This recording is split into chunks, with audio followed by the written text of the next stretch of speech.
അനന്തുവേട്ടൻ്റെ ജീവിതത്തിൽ എന്നോട് പറയാത്ത യാതൊരു രഹസ്യങ്ങളും ഉണ്ടാവാൻ പാടില്ല. ഈ നിമിഷം മുതൽ അതിനു മുൻപുള്ള കാര്യങ്ങളൊന്നും എനിക്കറിയണ്ട. തീർത്തും നിഷ്കളങ്കവും ന്യായവുമായ ഒരു ആഗ്രഹമായാണ് അനന്തുവിന് തോന്നിയത്. അവളെ ഒന്ന് ചേർത്ത് പിടിക്കാൻ അവന് തോന്നി. ഒരു നിമിഷം അവൻ്റെ കണ്ണുകളിൽ നിരാശ പടർന്നു. അവളുടെ കൈകളിലേക്ക് പിടിച്ച് അത് തൻ്റെ ഹൃദയത്തോട് ചേർത്ത് വെച്ചിരുന്നു അവൻ. നിറഞ്ഞ മിഴികളോടെ അവളുടെ മുഖത്തേക്ക് നോക്കി. ആ മിഴികളിൽ എല്ലാം ഉണ്ടായിരുന്നു. അവൾക്കുള്ള ഉത്തരം മുഴുവൻ അതിൽ വായിച്ചെടുക്കാമായിരുന്നു. ഇല്ല മോളെ, ഇനി നിന്നോട് പറയാത്ത ഒന്നും എൻ്റെ ജീവിതത്തിൽ ഉണ്ടാവില്ല. ഇതുവരെ നിന്നോട് ചെയ്തതെല്ലാം നീ എന്നോട് ക്ഷമിച്ചുവെന്ന് പറഞ്ഞ ഈ നിമിഷം ഞാനാണ് ചെറുതായിപ്പോയത്. ഇനി ഒരിക്കലും നിനക്ക് മുൻപിൽ ഇങ്ങനെ നിൽക്കാൻ എനിക്കിടവരില്ല. സ്നേഹം കൊണ്ടാണ് നീ എന്നെ തോൽപ്പിച്ചത്. ഇനി ഒരിക്കലും ഒരു പ്രണയം ജീവിതത്തിൽ ഉണ്ടാവില്ലെന്ന് വിശ്വസിച്ച ആളാണ് ഞാൻ. ഉണ്ടാകരുതെന്ന് പ്രാർത്ഥിച്ച വ്യക്തി. പക്ഷെ ഇപ്പോൾ അങ്ങനെയല്ല. നീ എന്നൊരു ലോകത്തിൽ ഞാൻ അടിമപ്പെട്ടു പോയിരിക്കുകയാണ്. നീയില്ലായ്മയിൽ ഞാനില്ല എന്ന സത്യത്തെ പോലും ഞാൻ അംഗീകരിക്കുന്നു. പോട്ടെ അനന്തുവേട്ട, കഴിഞ്ഞ കാര്യങ്ങളൊക്കെ പോട്ടെ. ഒരു പക്ഷേ ഇതായിരിക്കും നിയോഗം. വിവേകേട്ടൻ അങ്ങനെ വന്ന് പറയാനും അത് സമ്മതിക്കാൻ അനന്തുവേട്ടന് തോന്നിയതും നമ്മൾ തമ്മിൽ ഒരുമിക്കാൻ വേണ്ടി ഈശ്വരൻ കാണിച്ച വഴിയായിരിക്കും. അതിന് നിമിത്തമായത് വിവേകേട്ടനായിരിക്കും. എങ്കിലും കുട്ടിക്കാലം മുതലേ വിശ്വസിച്ച എന്നോട് ഇങ്ങനെ ചെയ്യാൻ അയാൾക്ക് എങ്ങനെ തോന്നി? ദിവ്യയുടെ വാക്കുകൾ ഇടറി. അവന് മറ്റെന്തോ ഉദ്ദേശമുണ്ട്. നിന്നോടുള്ള സ്നേഹം കൊണ്ടോ ആത്മാർത്ഥത കൊണ്ടോ അല്ല. ഒരു പെൺകുട്ടി ആത്മാർത്ഥമായി സ്നേഹിക്കുന്ന ഒരു പുരുഷനും അവളെ മറ്റൊരാൾക്ക് വെറുതെ പോലും നോക്കാൻ ഒരു അനുമതി നൽകില്ല. അവൻ്റെ ഉദ്ദേശം നീയല്ല. ഒന്നുകിൽ നിന്റെ അച്ഛൻ്റെ സ്വത്ത്, അല്ലെങ്കിൽ മറ്റെന്തെങ്കിലും. എനിക്ക് തോന്നി ഇപ്പം അനന്തുവേട്ടൻ ഈ കാര്യങ്ങളൊന്നും പറയണ്ട. ഞാനൊന്നും അറിഞ്ഞൊന്നും മനസ്സിലാക്കണ്ട. അങ്ങനെയാണെങ്കിൽ എത്രയും പെട്ടെന്ന് അയാൾ വിവാഹം നടത്താൻ നോക്കും. ഇപ്പം നമുക്ക് മുൻപിൽ 1 വർഷം സാവകാശമുണ്ട്. അയാൾ വരുന്നതിന് മുൻപ് ഞാൻ എല്ലാം അച്ഛനോട് പറയാൻ പറ്റുകയാണെങ്കിൽ പറയാം. ഇപ്പോൾ ഉടനെ അയാളോട് ഞാൻ ഇക്കാര്യം അറിഞ്ഞു എന്ന് പറയാനോ വഴക്കുണ്ടാക്കാനോ പോവരുത്. അവൾ പറഞ്ഞതിൽ കാര്യമുണ്ടെന്ന് അവന് തോന്നി. ഇനി എന്ത് തീരുമാനം എടുത്താലും അത് നിന്നോട് ആലോചിച്ചിട്ടേ ഉണ്ടാവും. പിന്നെ നീ എന്നെ ആദ്യം ഫോൺ വിളിച്ചില്ലേ? അന്ന് നീ എന്നെ വിളിച്ചത് അനുവേട്ടാന്നല്ലേ? ഇനി നീ അങ്ങനെ വിളിച്ചാൽ മതി. ഏറെ സ്നേഹത്തോടെയായിരുന്നു അന്ന് നീ എന്നെ അങ്ങനെ വിളിച്ചത്. അനന്തുവേട്ട എന്ന വിളിയിൽ അത്രയും സ്നേഹമില്ല. അങ്ങനെ പറയല്ലേ. ഞാൻ എന്ത് വിളിക്കുമ്പോഴും അതിൽ എൻ്റെ ഹൃദയം കൂടി നൽകിയാണ് വിളിക്കാറ്. എൻ്റെ ഹൃദയത്തിൽ ഞാൻ എത്രയോ മുൻപ് എഴുതിയ പേരാണെന്നറിയോ? അനുവേട്ടാന്ന് വിളിക്കുന്നതായിരുന്നു എനിക്കും ഇഷ്ടം. പക്ഷെ ഞാനങ്ങനെ വിളിക്കുന്നത് ഇഷ്ടമല്ലല്ലോ. അതുകൊണ്ടാണ് ഇപ്പം നിൻ്റെ ഇഷ്ടങ്ങളെല്ലാം എനിക്കിഷ്ടമാണ്. ഒരു നിമിഷം ആരുമില്ലെന്ന് ഉറപ്പുവരുത്തി ഇടുപ്പിലൂടെ കൈയിട്ട് അവളെ തന്നോട് നെഞ്ചോട് ചേർത്ത് നിർത്തിയാണ് അവനത് പറഞ്ഞത്. ആ നിമിഷം അവളിൽ വിറയലും നാണവും തമ്മിൽ ഒരു മത്സരം നടന്നു. ആ കവിളുകൾ വാഗ പോലെ ചുവന്നത് അവൻ അറിഞ്ഞിരുന്നു. ചുവന്നു തുടങ്ങുന്ന ആകാശത്തിന് മനോഹരത പകർന്ന പോക്കുവെയിൽ നിറഞ്ഞ സായാഹ്നത്തിൽ അവന് പറയാനുണ്ടായിരുന്നു അവളോട് ഒരുപാട് കാര്യങ്ങൾ. ഹരിതയെക്കുറിച്ച്, വേദന നിറഞ്ഞ ബാല്യകാലത്തെക്കുറിച്ച്, അച്ഛനുണ്ടായിരുന്നപ്പോഴുള്ള മധുരമായ നിമിഷങ്ങളെക്കുറിച്ച്, രണ്ടാനച്ഛൻ ചെയ്ത ദുഷ്ടതകളെക്കുറിച്ച്, അമ്മയുടെ സ്നേഹം ആഗ്രഹിച്ച നിമിഷങ്ങളെക്കുറിച്ച്. അങ്ങനെ ഒരുപാട് കാര്യങ്ങൾ അവളോട് പങ്കുവയ്ക്കാനുണ്ടായിരുന്നു. ഇടയ്ക്ക് ചിരിച്ചും ഇടയ്ക്ക് കണ്ണുനീരണിഞ്ഞും ജീവിതത്തിലെ കഴിഞ്ഞുപോയൊരു കാലഘട്ടം തന്നെ അവൾക്ക് മുൻപിൽ അവൻ അനാവൃതമാക്കി. അവളും കാണുകയായിരുന്നു ഇതുവരെ തനിക്കറിയാത്തൊരു അനന്തുവിനെ. ഈ നിമിഷം അവൻ്റെ മനസ്സിൽ അവൾ മാത്രമേ ഉള്ളൂവെന്ന് അവൾക്ക് നന്നായി അറിയാമായിരുന്നു. അവൻ്റെ ഓരോ വാക്കിലും എന്തിനാ നോട്ടത്തിൽ പോലും അവൾക്ക് മനസ്സിലാകുന്നുണ്ടായിരുന്നു. ആ ഹൃദയം ഇടിക്കുന്നത് ഇപ്പോൾ ദിവ്യയ്ക്ക് വേണ്ടി കൂടിയാണെന്ന്. എങ്കിലും ഹരിത ചേച്ചിയും അനുവേട്ടനും തമ്മിൽ ഇഷ്ടമായിരുന്നു എന്ന് എനിക്ക് വിശ്വസിക്കാൻ പോലും പറ്റുന്നില്ല. അനുവേട്ടനെ പറ്റി ഒരിക്കൽ പോലും ഹരിത ചേച്ചി ആരോടും പറഞ്ഞിട്ടില്ല. ഞങ്ങളുടെ കുടുംബത്തിലൊക്കെ എന്ത് നല്ല പേരാണെന്നറിയോ? എല്ലാവരും പറയുന്നത് പുള്ളിക്കാരിയെ കണ്ട് പഠിക്കണം എന്നാണ്. വീട്ടിൽ അമ്മയ്ക്കും അമ്മായിക്കും ഒക്കെ എന്ത് മതിപ്പാണെന്നറിയോ? പഠിക്കാൻ ഒരുപാടുണ്ട് അവളിൽ നിന്ന്. ഭൂലോക ഉടായ്പാണ്. എൻ്റെ കയ്യിൽ നിന്ന് അവൾക്കും അവളുടെ കൂട്ടുകാരികൾക്കും വാങ്ങിച്ചു കൊടുത്ത ഐസ്ക്രീമിൻ്റെ കണക്കെടുത്താൽ തന്നെ ഞാൻ ബാങ്കിലിട്ടിരുന്നേൽ അതിൻ്റെ പലിശ കൊണ്ട് ജീവിക്കായിരുന്നു. അതുമാത്രമല്ല, ചുരിദാർ, പിന്നെ സിനിമ, അങ്ങനെ പോകുന്നു. നിങ്ങൾ ഒരുമിച്ച് സിനിമയ്ക്ക് പോയിട്ടുണ്ടോ? ഒരു നിമിഷം അവളുടെ കണ്ണുകളിൽ സ്ത്രീ സഹജമായ ഒരു അസൂയ മിന്നിമറയുന്നത് ചെറു ചിരിയോടെ അനന്തു നോക്കിക്കണ്ടു. പെട്ടെന്ന് മേൽചുണ്ട് മെല്ലെ കടിച്ച് അവളെ ഒന്ന് നോക്കി കണ്ണിറുക്കി അവൻ തലയാട്ടി കാണിച്ചു. കൂട്ടത്തിൽ സിനിമയ്ക്ക് പോയത് മാത്രമേ എനിക്ക് ചെറിയ ലാഭമുള്ള കാര്യമുള്ളൂ. അല്പം കുസൃതിയോടെ അവൻ പറഞ്ഞപ്പോൾ അതിൻ്റെ അർത്ഥം മനസ്സിലാവാതെ അവൾ അവനെ ഒന്ന് നോക്കി. പിന്നെ അർത്ഥം ഗ്രഹിച്ച ആ നോട്ടം ഒന്ന് കൂർപ്പിച്ചുള്ളതാക്കി. ഒരു നിമിഷം അവനൊന്ന് പൊട്ടിച്ചിരിച്ചു. എന്തിനാ ഏട്ടൻ ചിരിച്ചത്? പെട്ടെന്ന് അവൾക്ക് വിഷമവും ദേഷ്യവും എല്ലാം കൂടി വന്നിരുന്നു. നിന്റെ നോട്ടം കണ്ടിട്ട് ചിരിച്ചതാ. സിനിമയ്ക്ക് പോയപ്പോൾ എന്താ നടന്നത്? ഇപ്പോൾ പൊട്ടിക്കരയുമെന്ന രീതിയിൽ അവൾ ചോദിച്ചപ്പോൾ അവളുടെ മുഖം കണ്ടപ്പോൾ അവന് ചിരിയാണ് വന്നത്. നീയല്ലേ പറഞ്ഞത് ഈ നിമിഷം തൊട്ടുള്ള കാര്യങ്ങൾ അറിഞ്ഞാൽ മതിയെന്ന്? പിന്നെന്തിനാ കഴിഞ്ഞ കാര്യങ്ങളൊക്കെ ചോദിച്ച് ഇങ്ങനെ എന്നെ ചോദ്യം ചെയ്യുന്നത്? പരമാവധി ചിരി അടക്കി പിടിച്ചൊരു കുസൃതിയോടെയാണ് അവൻ ചോദിച്ചത്. അത് മതി. എങ്കിലും അങ്ങനെ അനുവേട്ടൻ പറഞ്ഞപ്പോൾ എനിക്കെന്തോ പോലെ. സത്യം പറ, അന്നേരം എന്ത് നടന്നു? അവളുടെ മുഖഭാവം കണ്ട് അവന് ചിരി വന്നുപോയി. അവൻ കുറച്ച് അവൾക്ക് അരികിലേക്ക് ചേർന്നിരുന്നു. അത് പറഞ്ഞാൽ ശരിയാകില്ല. അവിടെ എന്താ നടന്നതെന്ന് ഞാൻ നിനക്ക് കാണിച്ചു തരാം.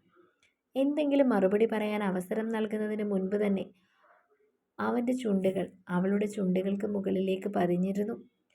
ഒരു 2 സെക്കൻഡ് പോലും നിലനിൽക്കാത്തൊരു ചുംബനം. പക്ഷെ അതിൻ്റെ അനുഭൂതിയിലായിരുന്നു രണ്ടുപേരും. ആദ്യമായി ലഭിക്കുന്ന ചുംബനത്തിൽ അലിഞ്ഞുപോയി ദിവ്യ. ഒരു നിമിഷം അത്ഭുതത്തോടെ, അതിലുപരി നാണത്തോടെ അവൻ്റെ മുഖത്തേക്ക് നോക്കി. ഇപ്പം മനസ്സിലായോ അവിടെ നടന്നത് എന്തെന്ന്? വീണ്ടും ഒരു കുസൃതിയോടെ അവളുടെ മുഖത്തേക്ക് നോക്കി അവൻ ചോദിച്ചപ്പോൾ അവളുടെ മുഖത്തെ നാണമൊക്കെ എവിടൊക്കെയോ മാറുന്നതും അത് ദേഷ്യത്തിന് വഴിമാറുന്നതും അവൻ കണ്ടിരുന്നു. കൂർപ്പിച്ചവൻ്റെ മുഖത്തേക്ക് വീണ്ടും നോക്കി. എന്തടി? അവൻ ചോദിച്ചപ്പോൾ ഒന്നും മിണ്ടാതെ മറ്റെവിടെയോ നോക്കിയിരുന്നു അവൾ.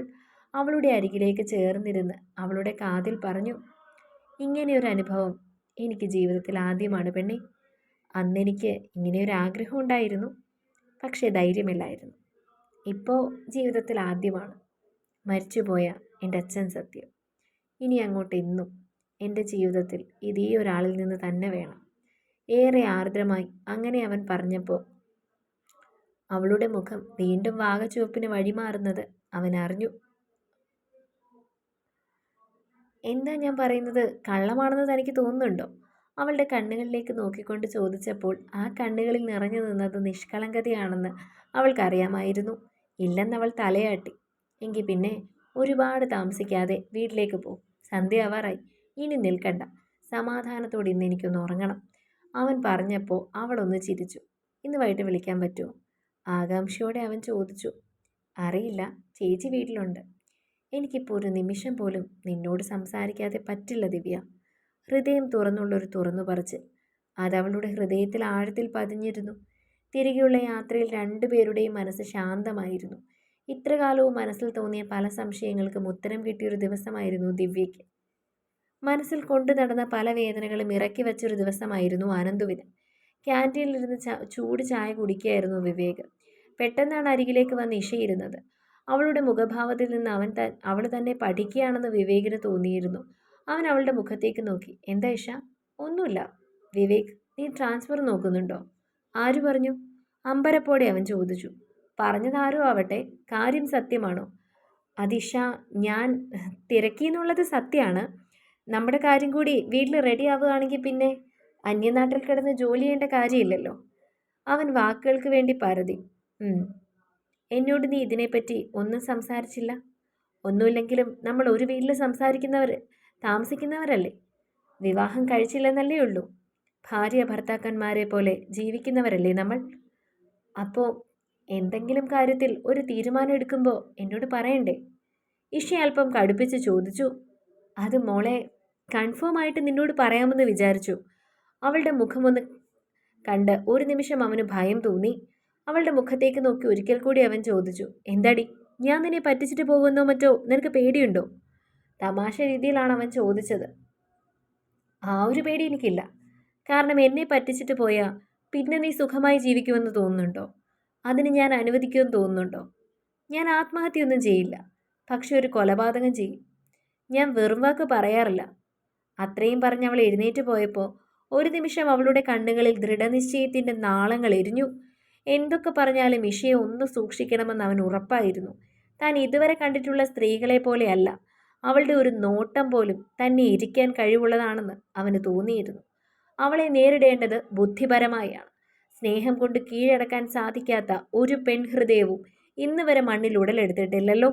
അങ്ങനെ മനസ്സിൽ വിചാരിച്ചു. അതോടൊപ്പം കൗശലം നിറഞ്ഞൊരു പുഞ്ചിരിയും അവൻ്റെ ചൊടിയിൽ ഇടം നേടി. വീട്ടിൽ ചെന്നിട്ട് ദിവ്യ ആലോചിക്കുകയായിരുന്നു, എന്തിനാണ് ഇങ്ങനെയൊരു കാര്യം വിവേക് തന്നോട് ചെയ്തതെന്ന്. ഇഷ്ടമില്ലാത്തൊരു പെൺകുട്ടിയുടെ സ്നേഹം പിടിച്ചു വാങ്ങാൻ ശ്രമിക്കുന്നത് ഇങ്ങനെയാണോ? മറ്റൊരാളെ കൊണ്ട് അവളെ പ്രണയിച്ചതിന് ശേഷം ആ പ്രണയത്തിന്റെ മുറിവുണ്ടാക്കി ഒരു രക്ഷകനായി അവതരിക്കാൻ തീരുമാനിക്കുന്നു. അപ്പോൾ അനന്ത് പറഞ്ഞതുപോലെ അവന് തന്നോടുള്ളത് പ്രണയമല്ല, മറിച്ച് തൻ്റെ സ്വത്തിനോടുള്ള ഇഷ്ടമാണ്. അതുറപ്പായിരുന്നു. അച്ഛനോട് പറയണമോ എന്ന് അവൾ ശങ്കിച്ചു. പറയുകയാണെങ്കിൽ അനന്തുവിൻ്റെ കാര്യങ്ങളും പറയേണ്ടി വരും. ഒരുപക്ഷെ പെട്ടെന്ന് കേൾക്കുമ്പോൾ എന്തായിരിക്കും അച്ഛൻ്റെ പ്രതികരണം? അതോർത്തപ്പോൾ ആ തീരുമാനം അവൾ മാറി ചിന്തിച്ചിരുന്നു. കുറച്ച് സമയങ്ങൾക്ക് ശേഷം അവൾ ഫോൺ എടുത്ത് ആരുമില്ലെന്ന് ഉറപ്പുവരുത്തി അനന്തുവിൻ്റെ നമ്പർ ഡയൽ ചെയ്തു. കാത്തിരുന്ന പോലെ അവൻ ഫോൺ എടുത്തു. കുറേ സമയം സംസാരിച്ചതിന് ശേഷമാണ് ചോദിച്ചത്, നാളെ അമ്പലത്തിൽ വരുമോ? നമ്മുടെ പഴയ സ്ഥലത്ത്. അതിന് അനുവേട്ടന് അമ്പലത്തിൽ വരുന്നത് ഇഷ്ടമല്ലല്ലോ. അല്പം കുസൃതിയോടെ അവൾ പറഞ്ഞു. അതൊക്കെ എപ്പോഴേ മാറ്റി. അതേ കുസൃതിയോടെ തന്നെ അവൻ മറുപടിയും പറഞ്ഞു. പിറ്റേന്ന് അനന്തു പറഞ്ഞ പോലെ അവൾ അമ്പലത്തിലേക്ക് പുറപ്പെട്ടിരുന്നു. കുളക്കടവിൽ അവൻ്റെ അരികിലായിരിക്കുമ്പോൾ രണ്ടുപേരുടെയും കരങ്ങൾ പരസ്പരം പുണർന്നിരുന്നു. ഒരുപാടൊന്നും പറയാനുണ്ടായിരുന്നില്ല, പക്ഷേ മിഴികൾ വാചാലമായിരുന്നു. ആ മനോഹര നിമിഷത്തിൽ ഒന്നും സംസാരിക്കാൻ പോലും അവർ ആഗ്രഹിച്ചില്ല. ഇരുവരും പരസ്പരം കണ്ടുകൊണ്ടിരിക്കാൻ ആഗ്രഹിച്ചു.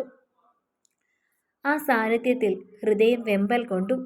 1000 വസന്തങ്ങൾക്ക് പോലും പകരം വയ്ക്കാൻ സാധിക്കാത്തത് എന്തോ അവളിലുണ്ടെന്ന് അവന് തോന്നി. കുറച്ച് ദിവസങ്ങൾ കൊണ്ട് തൻ്റെ സ്നേഹത്തിൻ്റെ വാതിൽ മാന്ത്രികപ്പൂട്ടിട്ട് തുറന്നവൾ.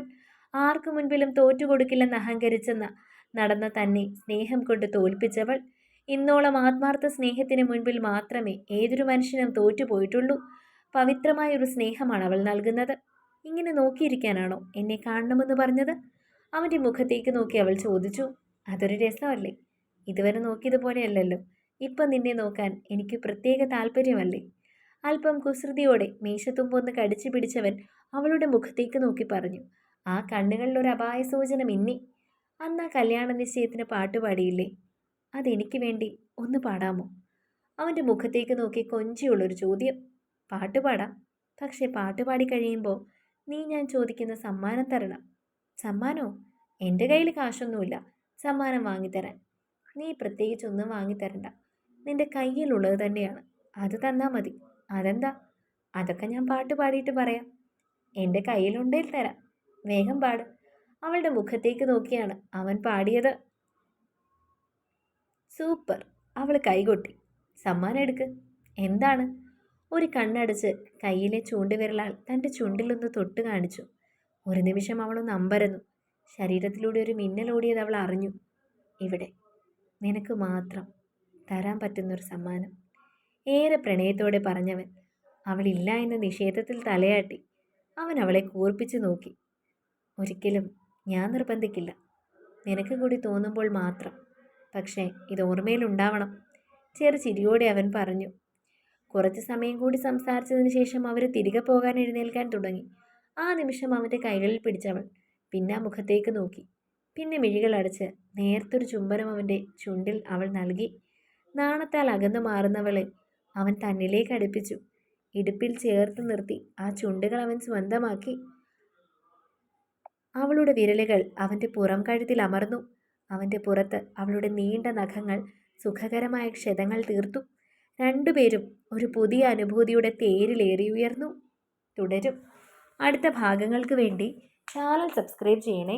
പിന്നെ നമ്മുടെ സാഫല്യം സ്റ്റോറി നിങ്ങൾക്ക് ഇഷ്ടപ്പെടുമേ. സ്നേഹദൂരം പോലെയൊരു കഥയാണ്, വായിച്ചു നോക്കണേ.